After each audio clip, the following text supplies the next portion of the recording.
भाइयों और बहनों, हम एक ऐसे कगार पे खड़े हैं जहां पर हमें अग्नि परीक्षा से होकर गुजरना पड़ रहा है।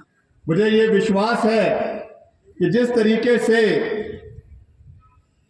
माता सीता ने अग्नि परीक्षा को जो है पूरे तरीके से पार किया, वैसे ही कांग्रेस पार्टी की सरकार और मुख्यमंत्री जी भी इस अग्नि परीक्षा को पार कर पाक साफ इससे निकलकर आगे बढ़ेंगे और जो अवसरवादिता का एक नया इतिहास हिमाचल प्रदेश में रचा जा रहा है, इसका भी मैं समझता हूं कि अभी मैंने हिमाचल का इतिहास, हिमाचल के गौरवशाली इतिहास की बात करी, हिमाचल के निर्माता की बात करी, हिमाचल प्रदेश कैसे बना। एक जमाने में केवल 200-250 स्क्वायर किलोमीटर सड़कें हिमाचल प्रदेश के अंदर हुआ करती थी। आज मुझे खुशी है इस बात की और हम गर्व के साथ ये बात कह सकते हैं कि as I speak today Himachal Pradesh has 40,000 square kilometer of metal road in Himachal प्रदेश।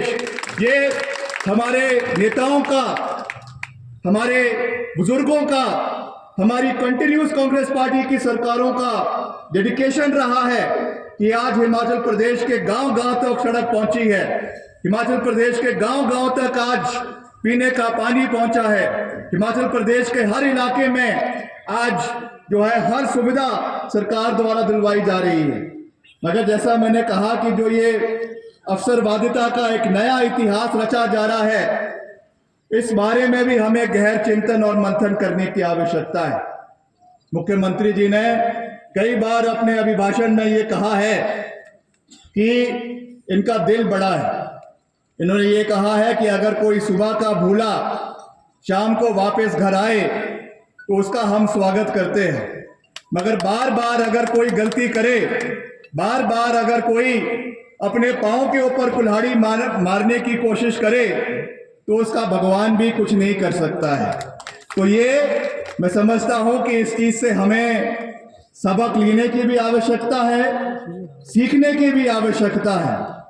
और हिमाचल प्रदेश जिसे हम देवभूमि का दर्जा देश के अंदर देते हैं, विश्व के अंदर देते हैं। आप लोग बाहर के राज्यों में जाते हैं, आप लोग बाहर के मुल्कों में जाते हैं, हम गर्व से कहते हैं कि we belong to the land of gods. हम एक ऐसे देश से आते हैं, एक ऐसे राज्य से आते हैं जहां पे देवी देवताओं का आवास है। मगर अगर इस तरीके के कारनामे हिमाचल प्रदेश के अंदर होने शुरू हो जाए तो मैं समझता हूं कि हम सबका जो सिर है वो शर्म के साथ झुक जाता है। इसके लिए मैं इतना ही कहना चाहूंगा कि हमें आत्मचिंतन भी करने की आवश्यकता है, हमें आत्मगिलानी करने की आवश्यकता है, इंट्रोस्पेक्शन करने की आवश्यकता है और आने वाले समय में इस तरीके की चीजें प्रदेश के अंदर ना हो, इसके लिए कड़े कदम, मैं तो अभी मुख्यमंत्री जी से अभी भी कह रहा था कि आपने बहुत कड़े कदम उठाए हैं, मगर आपके जो प्रशासन के खास करके पुलिस के अधिकारी हैं, इनको और मजबूती से इनके कदम, इनको जो है इनके ऊपर कार्रवाई भी होनी चाहिए। किस तरीके से जो है इंटेलिजेंस फेलियर हुआ है, इसके लिए अधिकारियों को जो है वो दोषी रहना चाहिए और उनकी जिम्मेवारी फिक्स होनी चाहिए। ये मजाक का विषय नहीं है। जिस तरीके से ये चीज हुई है, this is a serious lapse on the part of the intelligence agencies, on the part of the district administration and cognisance should be taken, ताकि इस तरीके का आगे भविष्य में कोई जो है हरकत करने की मजाल पैदा ना करे। इसका एक कड़ा एग्जाम्पल सेट करने की आवश्यकता है, ताकि हिमाचल प्रदेश का जो नाम पूरे देश के अंदर, पूरे विश्व के अंदर बना हुआ है, उन पचीनों पर हम आगे चलें और हिमाचल प्रदेश को नई ऊंचाइयों पर आने वाले समय में लेकर जाए। मुझे पूरा विश्वास है कि आपके अंदर उस कार्यशैली को पूरा करने का, उसको इंप्लीमेंट करने का पूरा रुतबा भी है। आपने कड़े कदम उठाए भी हैं और आने वाले समय में और भी उठाए जाएंगे, ताकि हिमाचल प्रदेश आगे बढ़े। और जैसा हम हर जगह कहते हैं कि सर्वत्र हिमाचल प्रदेश का सर्वत्र विकास, चाहे चंबा है, चाहे भरमौर है, चाहे पांगी है, चाहे किन्नौर है, चाहे सिरमौर है, चाहे सोलन है, चाहे हमारा जनजातीय क्षेत्र है। हमने कभी भी क्षेत्रवाद की राजनीति को पनपने में विश्वास नहीं रखा।